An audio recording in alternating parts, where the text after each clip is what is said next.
I love having Mark Leibovich here. I've known him for a long time. He's one of my favorite people, not to mention one of my favorite reporters. But I would just start by saying that every few years, the world needs a book by Mark Leibovich. And we're delighted that in coming on to late 2018, and especially in this impeccably insane week in Washington, Mark is once again coming to our rescue with his new book. This one is not about politics, which I'm sure you have figured out, politics being his usual subject.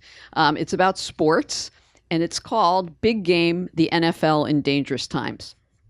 I think most of you know that Mark is the chief national correspondent for the New York Times Magazine. He's the author of 3 previous political books, and the writer of dozens of political profiles that have practically become a genre of their own. Classics, for sure. He's a master of deconstructing what makes famous, or at least people who think they're famous or important, people tick, because he chips away at the artifice of his subjects and along the way punctures more than a few balloons. For Mark, politics has served as a window into the human condition, and his writing about politicians and their world has offered a view of how people with power show their strengths and frailties as they cope with pressure, adversity, and often their very large egos. So why sports now? Well, let's face it, all this time covering politics certainly has prepared Mark for writing about the National Football League. Because as we all know, politics is really just one big sport. And as we have really acutely experienced, especially in the Trump era, sports is really all about politics. And at the very least, Mark's reporting on football, which began with a profile of Tom Brady 4 years ago and culminated with this book, shows us that the National Football League isn't so very different from the corridors of American political power. Both politics and football are largely controlled by white men, many of them billionaires of dubious talent, driven by notions of their own greatness, sound familiar, who live in an insular bubble divorced from a lot of what's happening out there in the real world. But at least, and Mark has made this point, presidents and senators have to run for re-election. As he's done in his political books and his political profiles, he spares none of his protagonists when he writes about the NFL. Fortunately for us, he has not lost his eye for the absurd, the hypocritical, the ironic, which there is plenty of in the big game, nor has he abandoned his sense of the comedic, finding humor as he surgically skewers his subjects when they do things that are dumb, dumber, and dumbest. As we struggle to make sense of what's happening in our country and our society, in 2018, Mark's illumination of the ridiculous, depressing realities of the NFL somehow feels like a much-needed cleanse. Hopefully his new book will be out before 2020. We'll need another cleanse by then, I'm sure. Please join me in welcoming Mark Leibovich, Politics and Prose.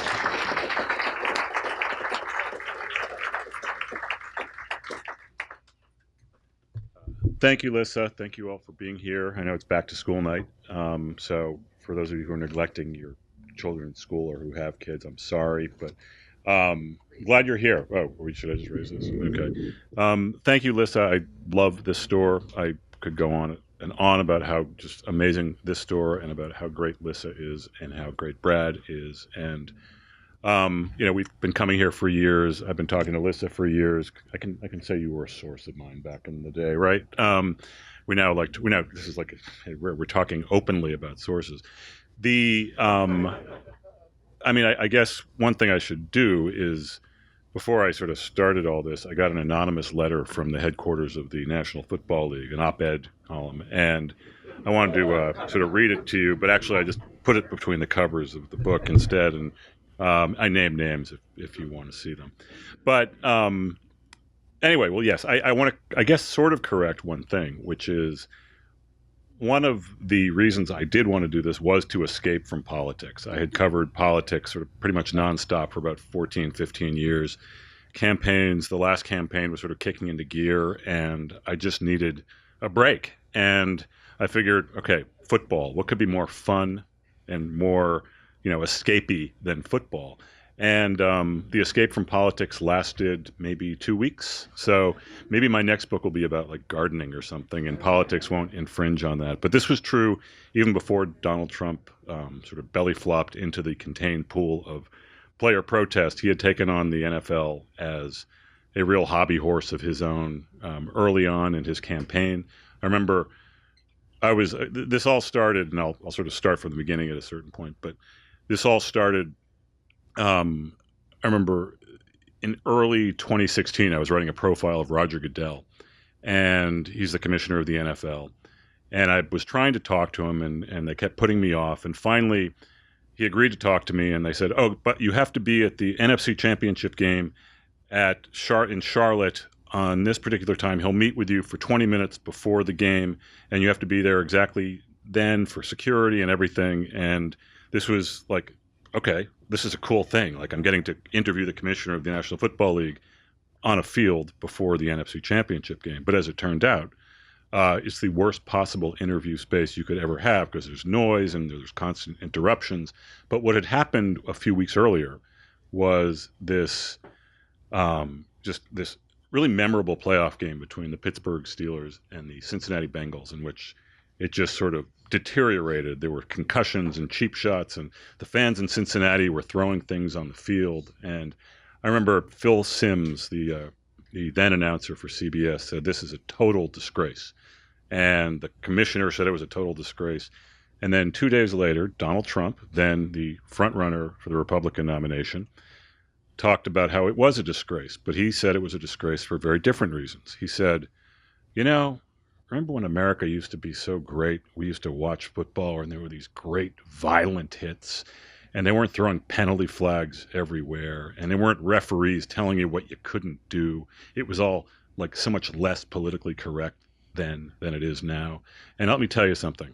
Football has gone soft, and America has gone soft. And I remember saying to the commissioner, I mean, you get it from all sides, don't you? And he said, I've never actually thought about getting it from the right. I've always sort of assumed that football was something that was sort of, the suspicion of football was confined to a lot of the sort of cultural left. I mean, it is too violent. It is too over-the-top patriotic. And he at that moment said, oh, yeah, we get it from all sides. We've been hearing that for a long time now. So what that was, and this was before Colin Kaepernick, that was sort of a preview of the culture war that Donald Trump sort of seized as a candidate for president that had been sort of playing out in football for many, many years. And so this became, in what seemed to be like a fun book, very quickly became kind of a cultural look into a world I had no idea I knew existed. So backing up a little bit, I wrote a book called This Town 4 or 5 years ago about the swamp of Washington. It was about this permanent feudal class of the same sort of usual suspects who show up at the same dinners and the same parties and the same Republican White Houses and Democratic White Houses and Democratic staff on the Hill and Republican staff on the Hill, K Street. I mean, it's the same sort of revolving door, revolving sort of class. And the only thing that changes is that people keep getting rich. And so I wrote that, and I said, God, it'll be so nice to sort of go to an honest place.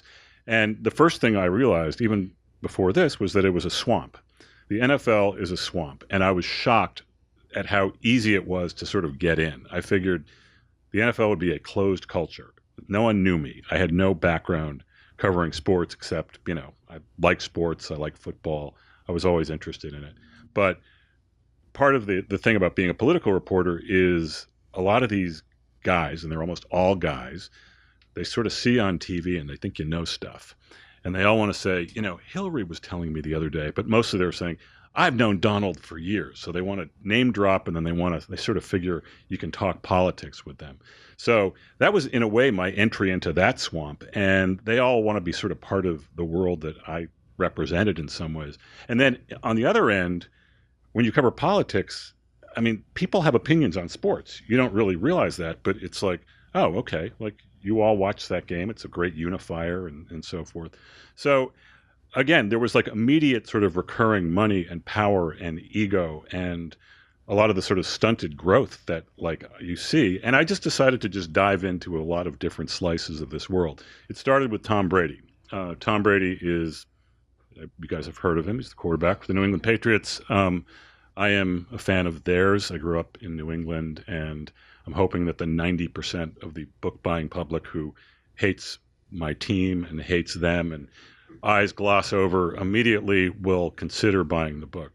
I had this little side project while I was off covering politics to sort of bother his agent, Don Yee, who was like sort of like a journeyman agent who kind of a B-list agent who took a flyer on this 6th-round draft pick from Michigan in like 1999, and he signed him, and he became Tom Brady. So Don is like this guy that Tom Brady had stuck with. Kind of an interesting guy, has a very Eastern philosophy.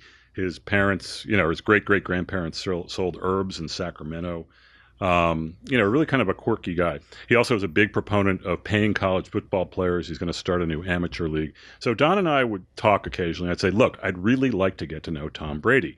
He seems kind of cool. And really, this was like all a total play from, cover for my fanboy. Like, God, that'd be pretty cool, right? So one day in 2014, I'm sitting there. I was in the middle of a story on Chris Christie. I remember he was then governor of New Jersey, then totally on the runway of being the Republican front runner. He was like going to be the next president. And I got this email from Don saying, hey, can you be in New York to have like lunch with Tom next Thursday? And I was like, yeah, sure. I'll arrange a few things. I'll rearrange them. Yeah, I think I can make it up. So then Don goes totally dark.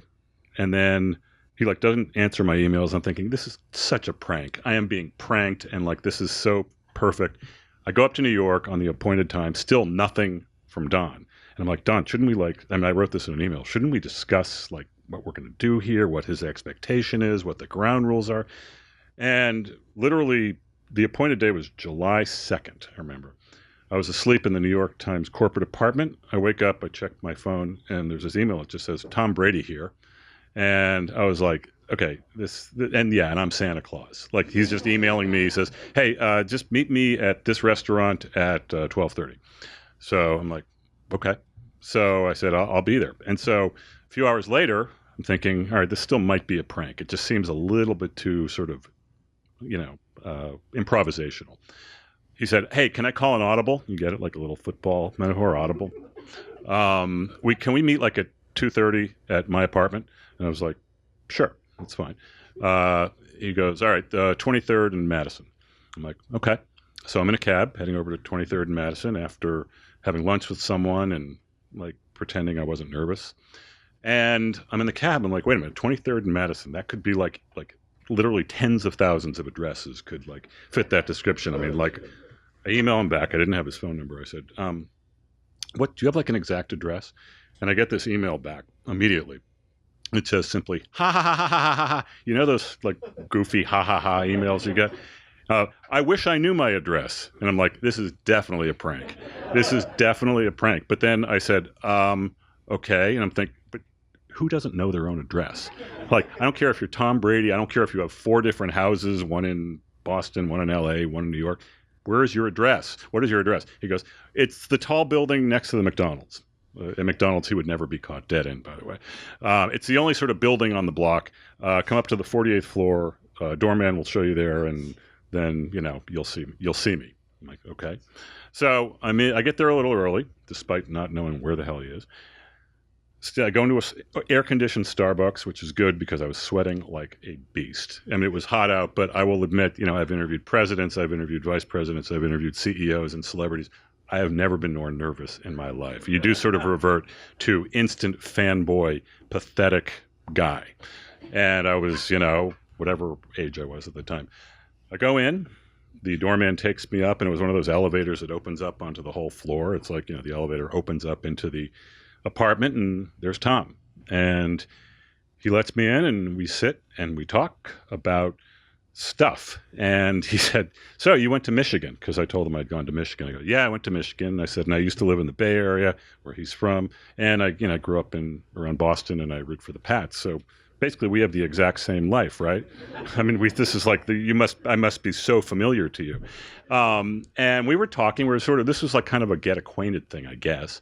It wasn't clear to me what we were there for, but I was listening, and I he was saying like, oh yeah, he was telling me this story about being at Michigan, and his roommate and him went out to Cottage Inn, which is this weird pizza place that I almost never went to in Ann Arbor. And they came back, and West Quad, where I used to live, more proof that we had the exact same life, was on fire. And apparently there was a fire going on in one of his teammates' rooms. And the guy he was with, apparently in the Michigan Daily the next day, there was a picture of this smoked out room and like a big bong in the middle of it. And I was like, oh, that's sort of interesting. And At that moment, I was like, all right, so we're just like friends now. Is that sort of what this is? And I said, well, I'm doing a magazine story. I'd like to sort of like, can we talk periodically through the season? He was like, yeah, sure. But, starting when training camp starts in 2 weeks, I'm sort of on Belichick time. And I'm like, oh, okay. And I didn't quite know what that is except absolute total lockdown.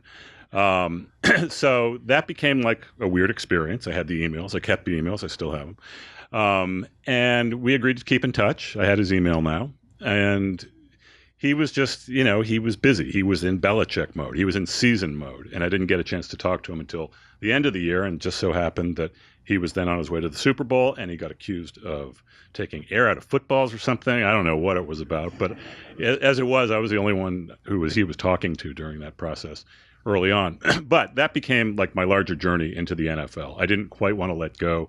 Originally, I thought I could do a whole book on Tom because the piece came out really well. It came out on Super Bowl Sunday. They won the Super Bowl. They had all this Deflategate stuff. It was all awesome.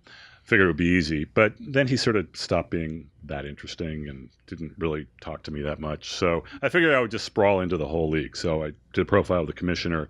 And then I just sort of got very interested in a lot of other different aspects of this whole carnival, whether it's the draft, whether it's the commissioner or the owners. The whole sort of entity of the league became really, really interesting.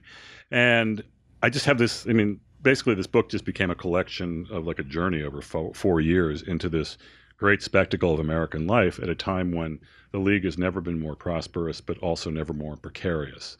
Like, it is a absolute Keystone Cops moment of really, just a sort of a love affair that this country seems to have with football that is embattled on both sides, both politically, culturally, medically, scientifically. There's just so many battles that they are ill-equipped to fight. And yet 70 of the top 100 most watched television shows in America last year were football games. Only 7% of hardcore football fans have ever set foot in an NFL stadium. It is a perfect TV sport. The shape of the field, the shape of one's TV screen, and the vast majority of fans still, experience football by way of TV. So it just became this, it's basically a story of like a drug lord that is serving like a nation full of football junkies. And yes, it might lose some ratings points on the margins every year, but as we stand now, football is going to be king for a long, long time. And does anyone like to be read to? I want to put that to the group. I always think it's like kindergarten. Who wants to be read to? Okay, who wants to? All right, so I get some. I'm going to read a short passage because it sort of gets to like what I was thinking on the way in, and sort of my larger thoughts about football. It's not that long. If anything, my infatuation with pro football has only deepened, even as I've supposedly become instilled with more mature priorities and a fuller knowledge of how the game operates and the kinds of people who operate it. It started in second grade when my best friend Josh and I wrote a letter to our favorite player, Jim Plunkett, and invited the young Patriots quarterback to Josh's house for dinner. He never responded. This attachment has endured through the years and withstood a steady helmet-slapping of cognitive dissonance over whether I should know better than to keep following this sport as closely as I do. Scary research on posthumous football brains has been as impossible to miss as the testimonials from still living retirees about the sad state of their bodies. To wit, "My life sucks," Jim Plunkett, then 69, told the San Jose Mercury News in 2017. Everything hurts. If you love football, you get good at blind spots and blind sides. NFL Network and NFL Films captivate with round-the-clock fairy tales. It starts with a whistle and ends with a gun. That's actually the name of an NFL Films film on this. Thought it was a little over the top. A football life can be irresistibly Hollywood and parable-ready, like the up-from-dirt saga of lineman Michael Orr, the protagonist in Michael Lewis's The Blind Side. But it's easier to ignore how this story ends, if anyone even noticed. Orr missed most of the 2016 season with the Carolina Panthers after a series of concussions. He posted a photo of 10 pill bottles on Instagram and captioned it, "All for the brain, SMH." That means shake my head for the older people here. Orr eventually deleted the post from Instagram, and the Panthers eventually deleted Orr from their roster. The lords of the league can appear overmatched by the moral and cultural moment that confronts them. Roger Goodell, the game's embattled commissioner, who in late 2017 received a contract extension that could pay him up to $200 million, always seems to be presiding over some self-inflicted mess. Under his watch, the NFL has gone from being one of the most unifying institutions in America to the country's most polarizing sports brand. Goodell himself seems not inclined to accept much blame for the trajectory. I think it's a little more reflective of how somewhat divided our society is at this stage, he told me in his New York office a few weeks before the last Super Bowl. Still, my 4-year incursion into the NFL has led me to another impression, that forever reckoning might be in store for the sport, and whether that reckoning comes now or later, the game's appeal is powerful and durable, and its redemptions are never far away. The sport has a way of grabbing you back. It happened here in Minnesota 3 weeks earlier. We're in Minnesota. When the Vikings quarterback Case Keenum threw a 61-yard touchdown pass as time expired to shock the Saints in the NFC Championship game. The play sent the Twin Cities fans into merry conniptions, lasting right up until the moment the team got spanked a week later by the Eagles. It would be relived and rehashed around the country for several days, no doubt by people who a few months earlier were declaring themselves done with football over some kneeling player, lousy refs call, or other such outrage. What to make of this beautiful shit show of a league? I get asked existential questions of the how much longer question myself. Which camp was I in? The true believer camp. If we lose football, said David Baker, the president of the Hall of Fame, I don't know if America can survive. Or the cataclysm camp. In 25 years, no one in America will play football, said Malcolm Gladwell.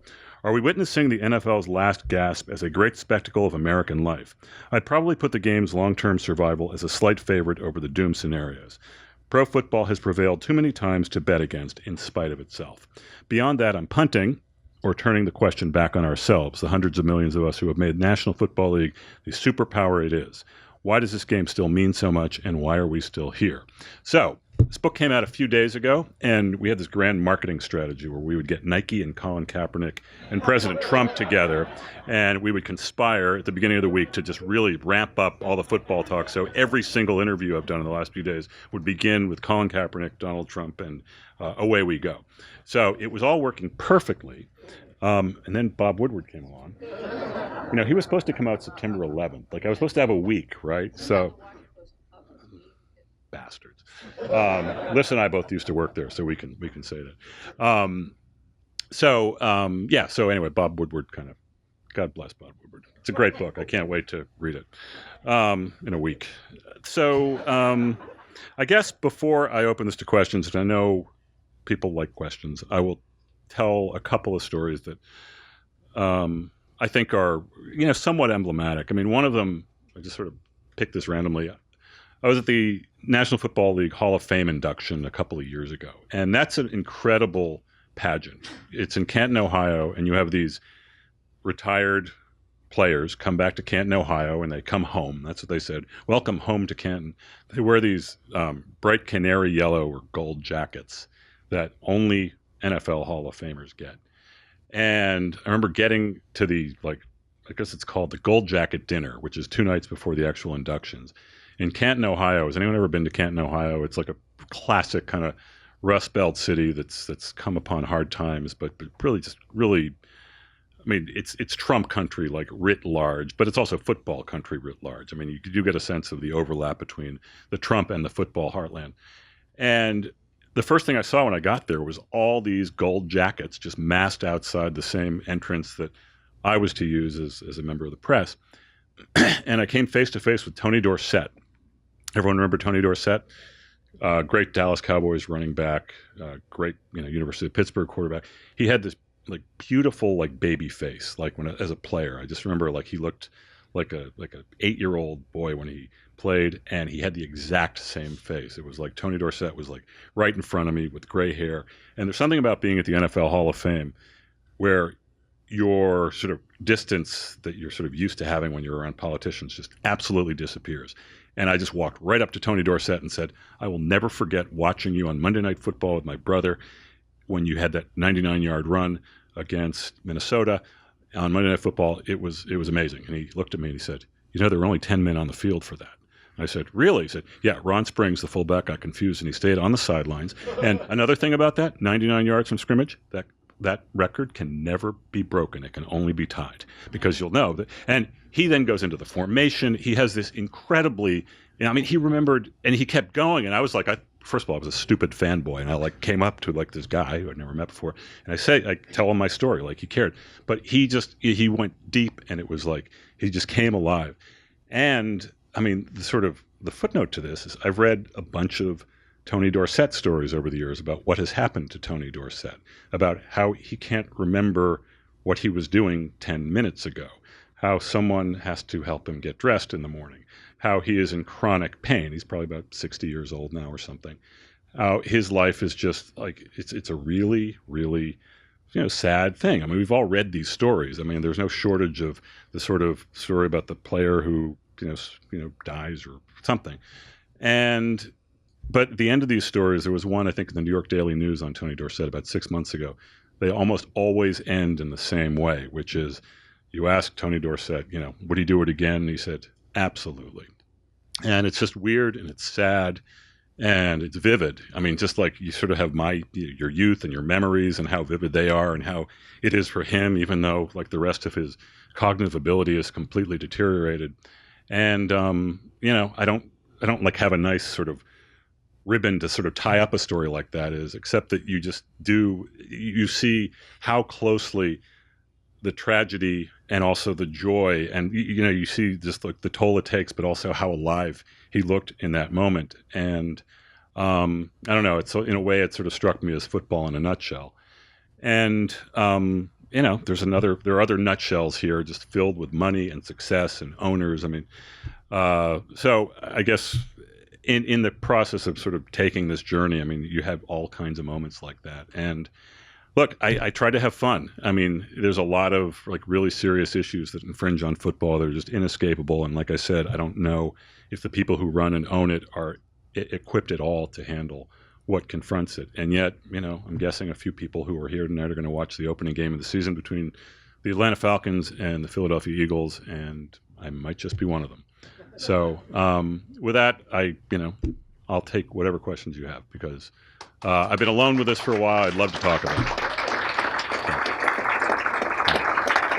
Thank you all for coming, by the way. Hi. Hi. Thanks. Great story. My question is on the intersection of politics and the NFL, which you should be the world authority on, I would think, at this point. Right. You pointed out early that Donald Trump has not been a very big fan of the NFL or has been critical of the organization from well before he was a candidate.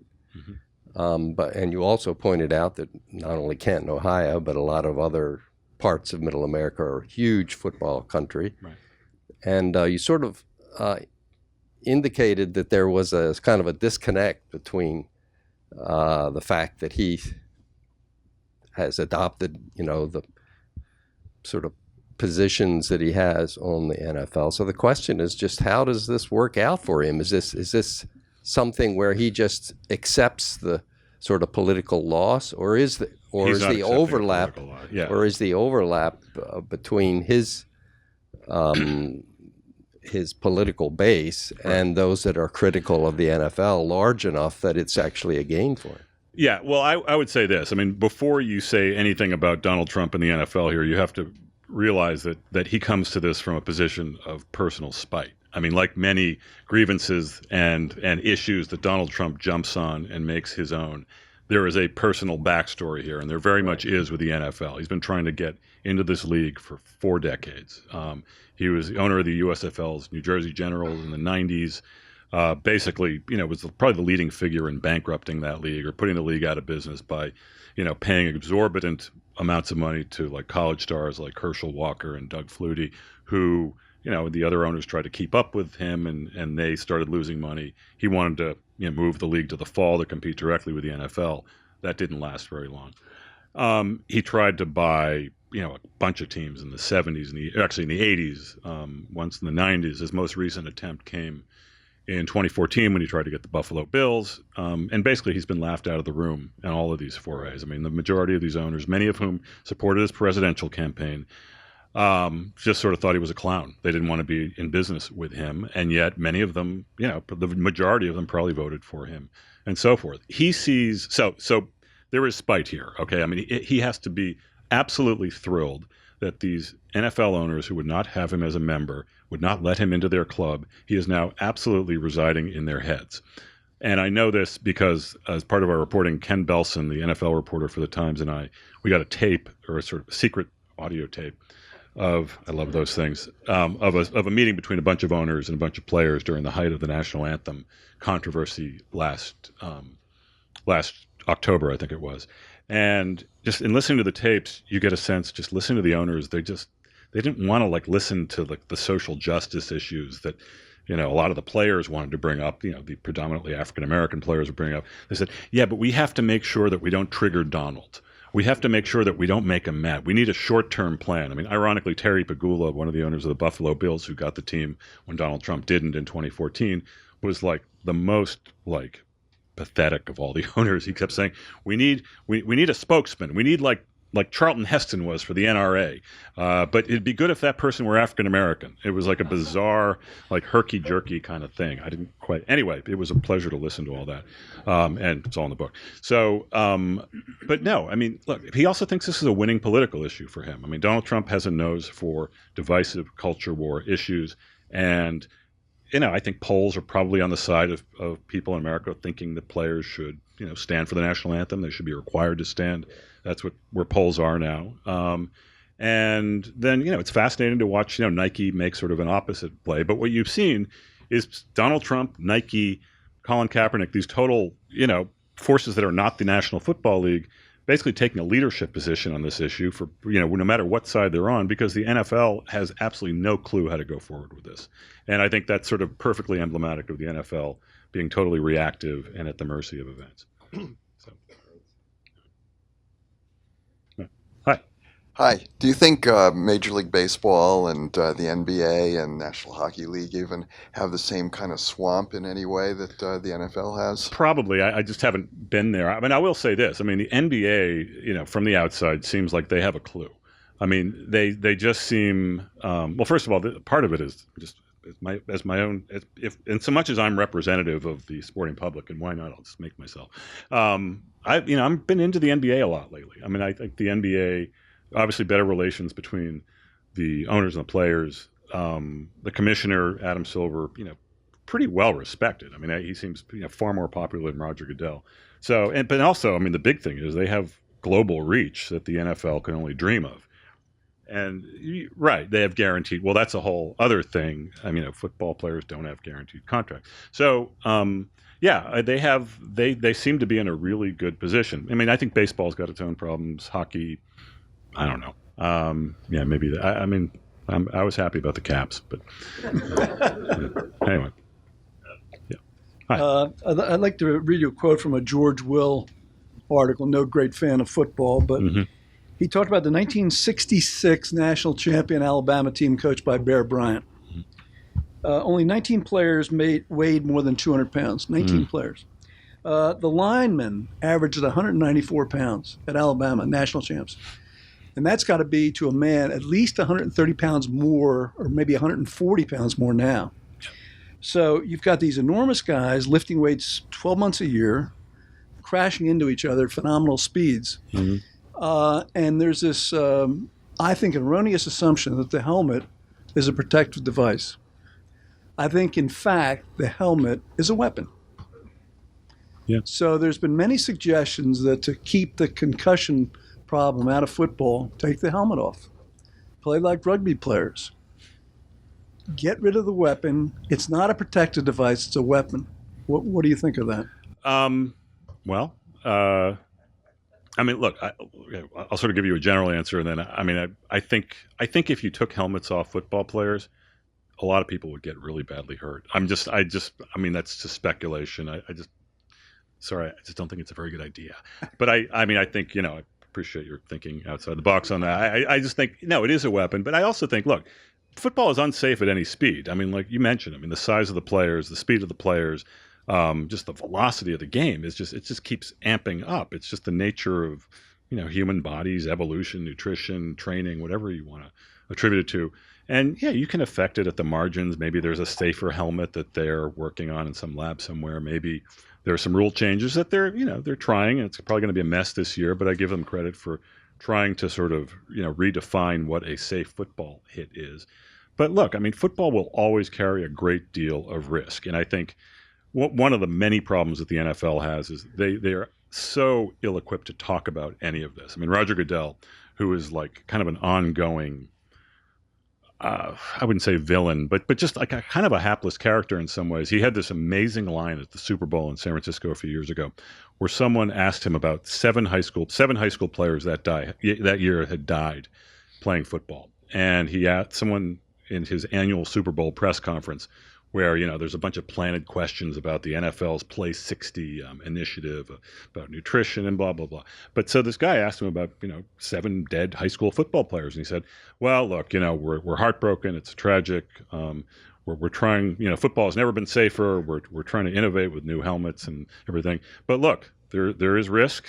And, there's always going to be risk playing football. And it would have been really, really great if he ended it there.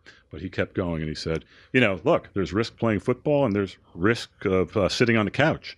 And so all of these players who have dementia and their relatives of surviving players, we're not happy about hearing like the commissioner sort of talking about the risk of sitting on the couch.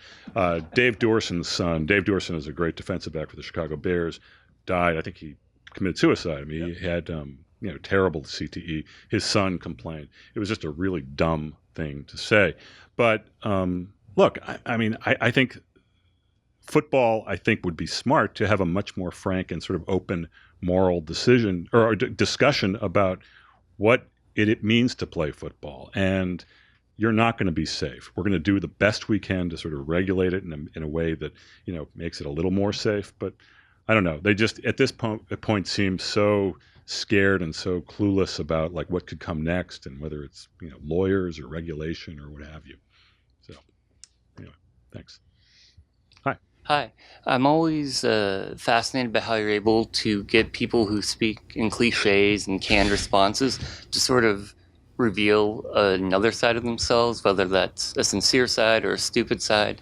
And I was just curious to how you're able to do that. It's a good question. I don't know. The question I get sort of related to that in football was, and I didn't realize that it was this big of a deal, but I guess people who have read this say, how did you get access to these people? They never talk. And it's not like I'm that like charming or good looking or anything. I mean, it's these people, like they let me in far more than I thought. And I would think that they would be more savvy, but I mean, the owners especially, one takeaway from this book, and I hope readers get it because I certainly got it from writing it, is that the class of NFL owners is one of the bigger untold stories in American life and sort of cultural life. But they're not, they have a lot of money, but I found them really kind of unprepared to deal with tougher questions. I mean, they're all used to being kind of coddled by Dr. Goodell on medical questions. I mean, there's like a whole roster in this book of stupid things that the owners have said about health and safety. I mean, my favorite is Jim Irsay, the owner of the Indianapolis Colts, compared the risk of concussions in football to the risk of taking aspirin. This was like the first owners meeting I went to. He was sitting in a golf cart, smoking a cigarette, and Dan Kaplan, who's a guy I became friends with, he writes for the Sports Business Daily, asked him about this. And owners, like, they think they are like these great titans of industry. I mean, they think they're Rockefellers and, Carnegies. I mean, they think, they are the great sportsmen of our time, right?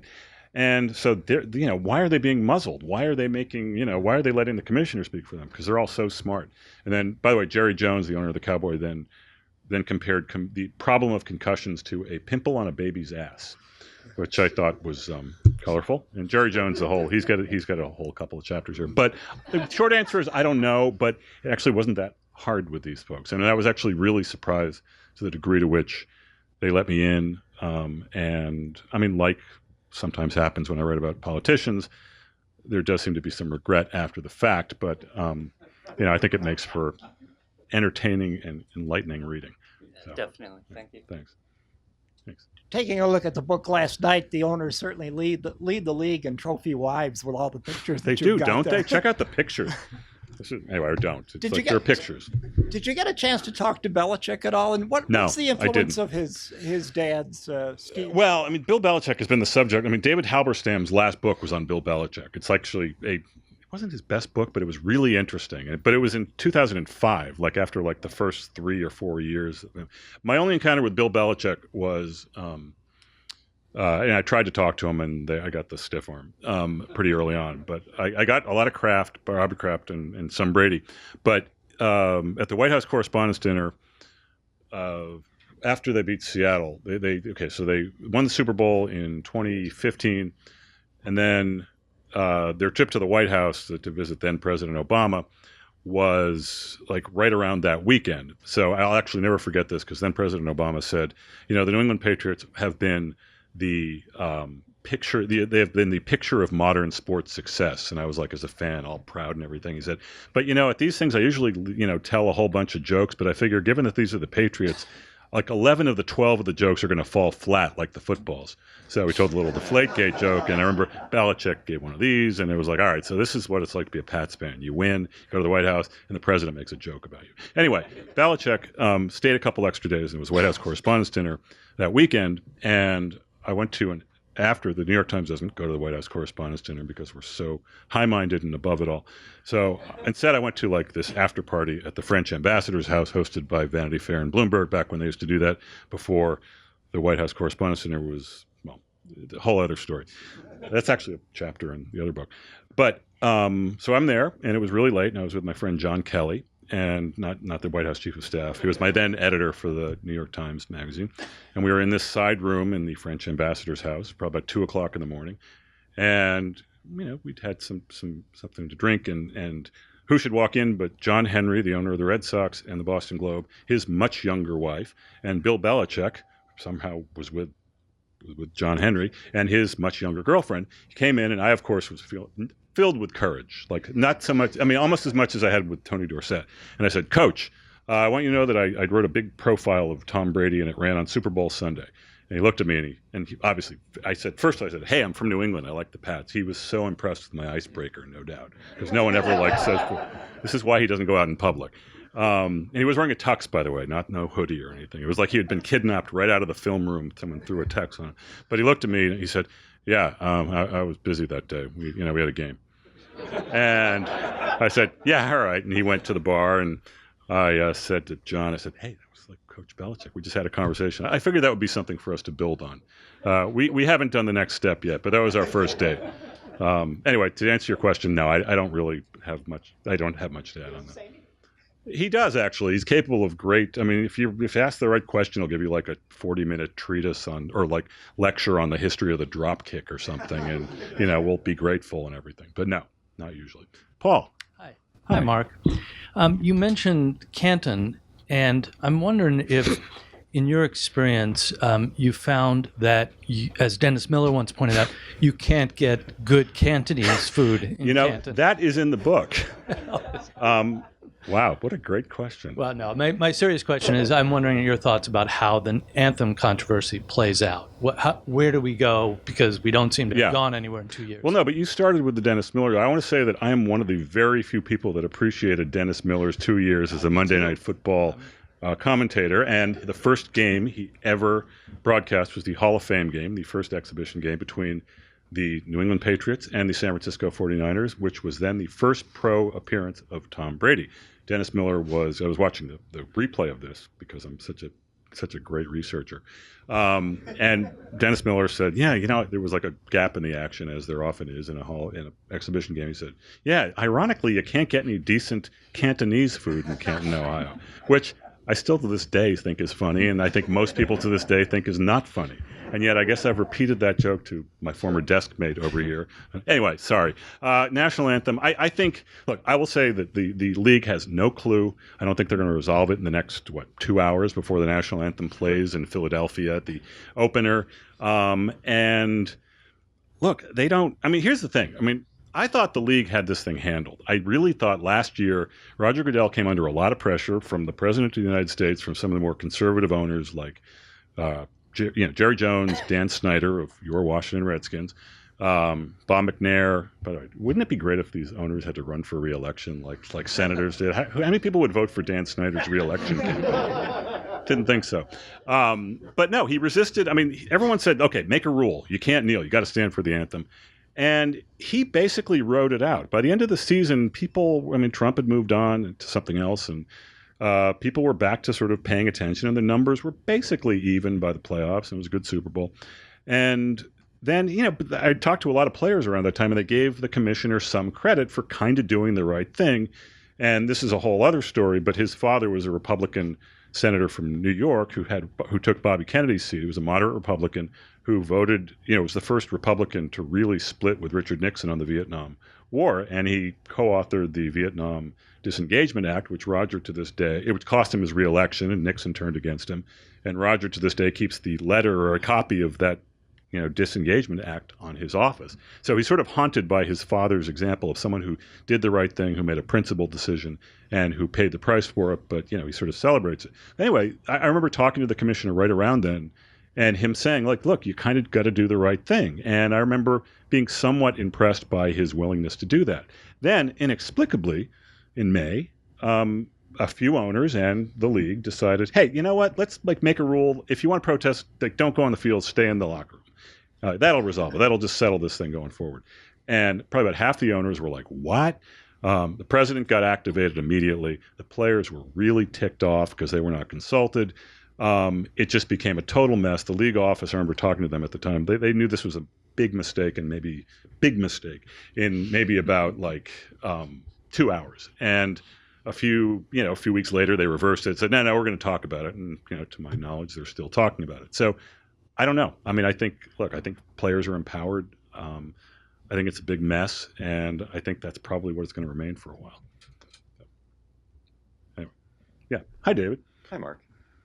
So I'm a long-suffering fan of the Washington football team, as you know.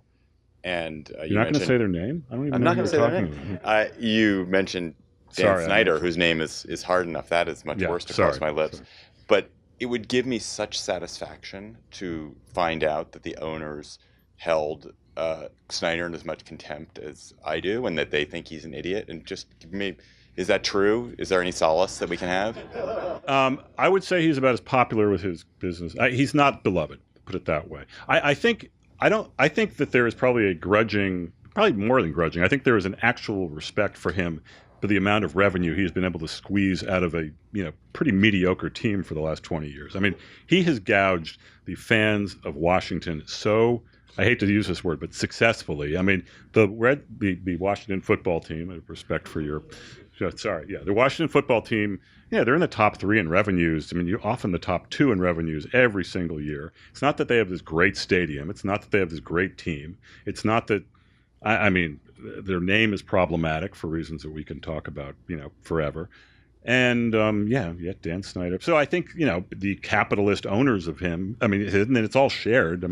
They benefit from it. So there's that. But no, okay, I'll read something I probably shouldn't read, but I'm going to read it anyway. I got to find this. I wasn't planning on reading this, but there's an NFC owner who I became very fond of. And we were talking about the internal dynamics of the owners' meetings. And Jerry Jones is he talks the most. He's the owner of the Cowboys. He's just this big sort of carnival barking, larger than life personality that is the subject of a very embarrassing chapter that I'm in the middle of that you'll all read. But he's he just talks a lot. And he had a very, very hard line on, standing for the anthem. And Snyder is always his ally. The two of them are very close friends. And I remember actually Jerry Jones told me this. He said, Dan and I, we vacationed together. I said, really? I probably didn't. I didn't even hide. I said, really? Is he really? You choose to vacate? And he goes, I'm crazy about his wife, and he understands my frailties, and I understand his frailties. I'm like, that's great. I don't know if I want to vacation with those frailties, but that's an aside. Anyway, I asked. So there's all this internal drama at these owners' meetings last year around the anthem, and I asked this anonymous NFC owner. So Jerry was up talking, and Snyder, was sort of picking his spots, and they were both saying, we got to stand for the anthem. We got to stand for the anthem. And I can't find it here, but I will tell you basically what happened. So this owner, I said, does Dan Snyder ever say anything in these situations, or just let Jerry speak? And this owner, and usually I wouldn't use a blind quote like this because it's such a cheap and dirty and juvenile sentiment. I said, does Dan Snyder ever talk here? And this anonymous NFC owner, using the NFC, said, no, his head is too buried in Jerry's colon. Which I thought was a very unattractive image, and yet I felt the need to use it anonymously, and it felt kind of unfair. And if I were writing that for the New York Times, they wouldn't allow it. Or maybe they did.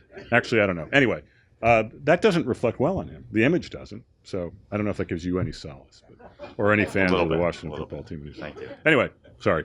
Yeah, I wish you would kind of expand a little bit more on the racial aspect of what's going on in the NFL.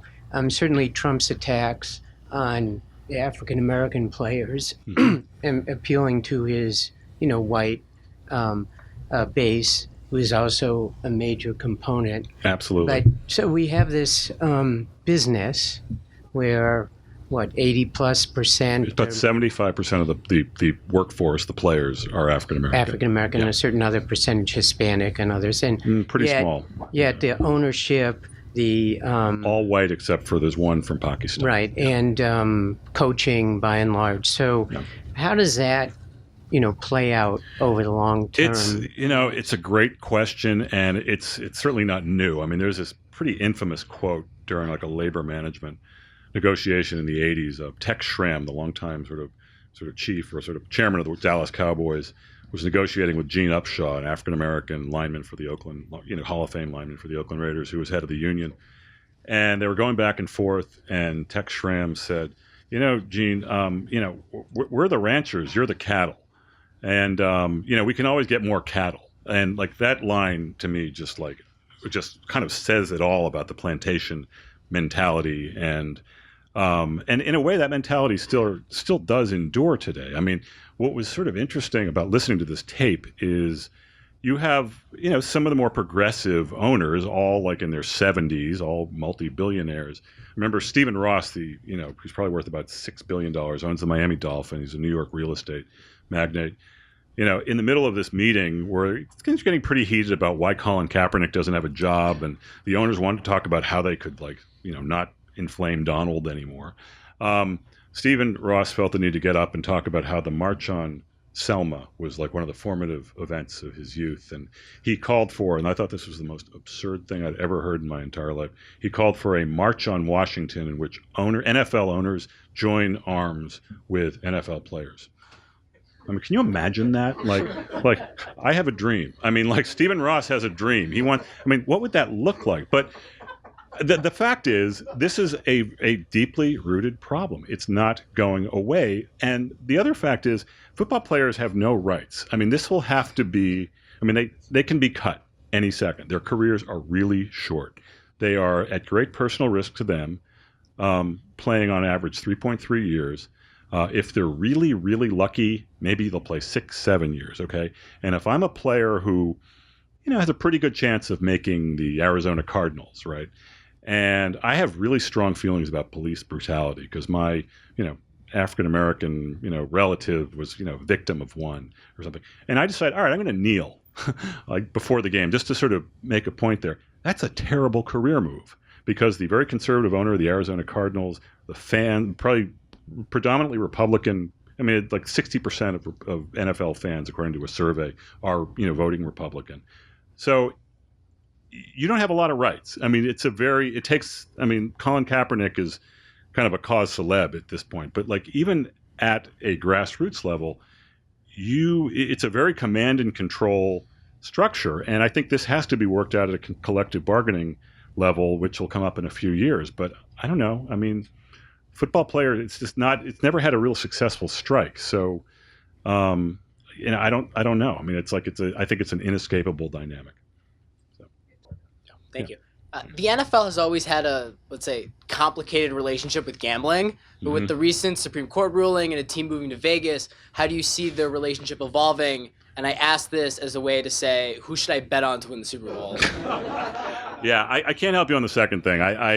But I'll say that. Okay, so take like the new Supreme Court thing out of this. Like, let's just talk about the hypocrisy of the NFL and gambling, like for a second. Again, independent of the Supreme Court. So for years, the NFL was like, no, gambling is terrible. It's really, really bad. We can't be.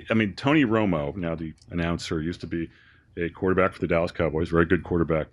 He was sanctioned by the league because he had a card signing event at a casino or for a company whose naming rights were purchased, but it was like a peripheral relationship to a Vegas casino, and it was somewhere in Nevada, and they said, no way, you got to get the hell out of here. They've tried to get like a piece of like DraftKings and what's the other one? FanDuel. Yeah, that one. The fantasy. I mean, so it's been that, but no, gambling has been verboten, and gambling scandals have been, those were existential issues for the league back in the 50s and the 40s and in the 60s. I mean, there was a very high profile, suspension of Alex Karras and Paul Hornung, two of the best players in the league. Suddenly, the city of Las Vegas decides to offer $1 billion to build a stadium and improvements around this land in Las Vegas, and the Oakland Raiders, representing the 6th biggest market in America, decided, hey, gambling's not so bad. When you start throwing $1 billion of public money, let's send Mark on his way, and we'll deal with this. And then the Supreme Court came along. So I don't know. I assume they'll figure out a way, or try to figure out a way to make money off of it, and I guess they'll be successful because it's the one thing the league's been very, very good at, printing money. And I guess in this context, I should quote Eric Winston, who is a sort of a journeyman offensive lineman, most recently for Cincinnati. He was released after last year. I don't know if he ever hooked on, but he's a great guy. He caught some heat a few years ago when he was asked to assess, Roger Goodell's performance, because Roger Goodell keeps making money for the league, and Eric said, yeah, you know what? Even the worst bartender at spring break is going to make a lot of money, which I thought was just like a great, great line to explain the mediocrity of Roger Goodell. Anyway, hi, Mark. Daniel Green. So Terry Crews, the actor, was a football player, including for the Skins, for a few years. I understand. I know who you're talking about. Redskin Potatoes. Yeah. He was mostly a practice squad player, though, and he talked about how sometimes money was tough, so he would do portraits of his fellow teammates to make extra money. So do you think there is, in the future, more profit sharing with the practice squad and low-tier players, or is it always going to be Tom Brady and the owners make all the money? And yeah, I mean, it depends what comes out of the new collective bargaining agreement. I mean, that's that's the whole game, and it comes up in a few years. And I think conventional wisdom is that the owners in the league got a really, really good deal the last time it came up in 2010.